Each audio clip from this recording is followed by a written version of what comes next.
Dhe ka qenë dita e dytë e agjërimit veç me ujë për 21 ditë, i cili është proces që shërben për me pasu trupin prej toksinave, prej indeve dhemore, prej qelizave të këqija e kështu me radhë. Simptomat kanë qenë që ka pas kokëdhëmbje gjatë ditës, edhe ka pas pak plagështi, pra nuk e ki trupin që funksionon sikur kur je i ushqym. Janë këto hapat e parë të rezistencës të trurit ndaj teje, do me detyru ty me ushqy që më u kthy në gjendjen e mëparshme, në gjendjen normale. Kjo është shumë normale, këtë e kam përjetuar edhe kur e kam bërë këtë agjërim për 7 ditë. Dita e dytë dhe dita e tretë paka shumë i kanë të njëjtat simptoma. Pikë e parë që kisha dashur me sqaru është se unë nuk jam ekspert shëndetësor, sepse më kanë thirrë edhe më kanë shkruar disa prej juve që keni pas probleme me të ushqyer. Unë e kisha sugjeruar është më konsultu me ekspertë të fushës, sepse jo çdo kush e ka problemin e njëjtë ose jo çdo gjë që mbie mu tamam ju bie edhe juve tamam. Për me bëni dietë të tillë, kërkohet që me pas masë dhe jamore në trup. Kërkohet që me pas jo angazhim fizik. Angazhimi fizik ta pamundson gjë të tillë. Duhet më koni shnosh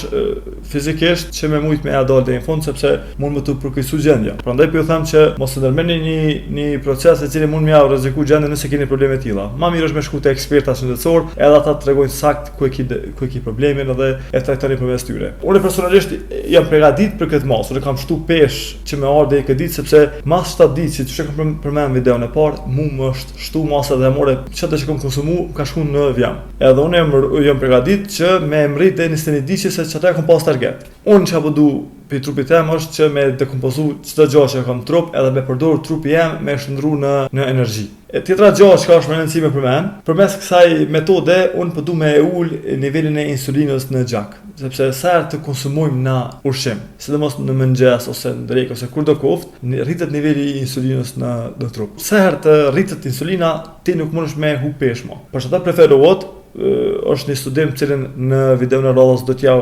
rekomandoj me kështu gjithçysh që është bën për një profesorit me renome. Ai thotë që preferohet veç një herë në ditë me hangër ushqim. Bile me shmangë edhe mëngjesin, sepse me një herë në ditë nëse han ushqim mirë, edhe gjatë 24 orëve trupi nuk përpunon më ushqim, ti e marr nivelin e insulinës sa më poshtë në gjak. Kur shregullohet insulina, pastaj shfaqen smundjet e diabetit, shfaqen smundje të tjera, edhe tash nëse hajmë non stop, pra ke hangër mëngjes, pastaj han edhe një pemë, han edhe një chips ose çdo koft, ti e marr vazhdimisht nivelin e insulinës lart edhe ti nuk mundesh me u pesh. Nëse do të tregoj për simptomat e ditës së tretë, pra ditës së sotit, për fond kushdo që është interesuar me ble patika ortopedike likur të prodhuara prej Turqisë. Produkti është shumë cilësor, mundi me hi në faqen e BMTAG edhe me porosit online, ju vjen kudo në Shqipëri, Kosovë, Maqedoni, Lugin. Kalofshi mirë e dëgjojmë nesër për videon e radhës.